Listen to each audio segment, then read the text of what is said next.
I'm Alan Stanley for Howdini.com, and in this segment we'll be talking about changing a flat tire. Certainly it's inconvenient, but we're going to walk you through it step by step.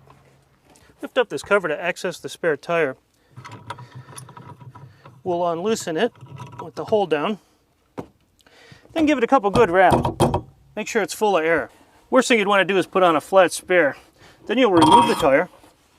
Careful, this can be quite heavy. Well, we have our spare tire in our jack. We've set our reflective warning signal out. We've also jocked the wheel on the opposite side of the flat tire, so we're ready to start changing it. The first thing we'll do is jack the vehicle up. You'll have to loosen the jack a little bit in order to get the handle off. This particular model has the lug wrench built right in.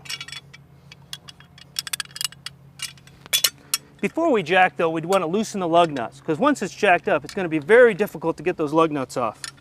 This particular model has a hubcap, which will just loosen those up. Doesn't take much because they're made out of plastic. Set the hubcap out of the way. Now you have access to the lug nuts. Loosen the lug nuts. Position yourself firmly, pressing counterclockwise. Loosen the lug nuts. Not too loose, just enough to crack them. If it's a little stubborn, position yourself over. Using your knee or your foot, you can gain leverage. Now we're ready to jack it up. This is the common scissors jack. The screw moves in and out, allowing the mechanism to move up and down and lift your car. So as you turn it to the right, it'll go up. As you loosen it, the jack will collapse, allowing the car to come down. Now we'll position the jack. You want to be sure to get the jack on a good part of the frame. Your owner's manual is a good place to find where to properly jack the vehicle. You can raise it up by hand until it contacts the frame and is in good position. We'll use the jack handle to raise the vehicle. Insert the end of the jack handle into the jack. Using it as leverage, it'll help make the car go up easier. Remember to turn it clockwise to go up and counterclockwise to go down. Carefully jack the car up. Never stick your hands or your legs under the vehicle, as the car can fall and cause damage. Jacking can take a while, so be patient and cautious as you jack. Okay, now that the car is jacked up, now we'll take the lug nuts loose. Remember, we already pre-loosened them when the car was on the ground, making it easy. You notice they'll come right off now. Trying to do that while the car was jacked up would be very difficult. Remember to keep your lug nuts in close hand. You don't want them rolling away in the grass because they'll be hard to find, and that's what holds your tire on. Again, we're turning them counterclockwise to get them loose, or to the left.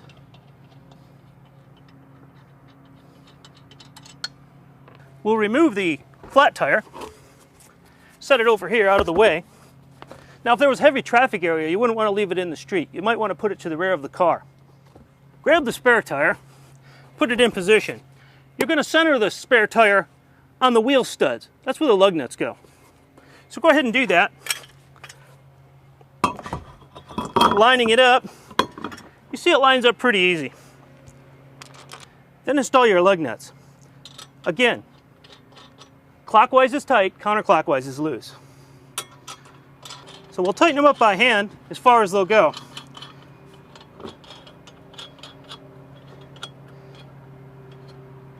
Once the tire is centered, lug nuts are hand tight, take the lug wrench. Again, turning it clockwise, tighten the lugs till they're firm. Not too tight, because remember, your car is up on a jack. We wouldn't want it falling off with too much leverage or force.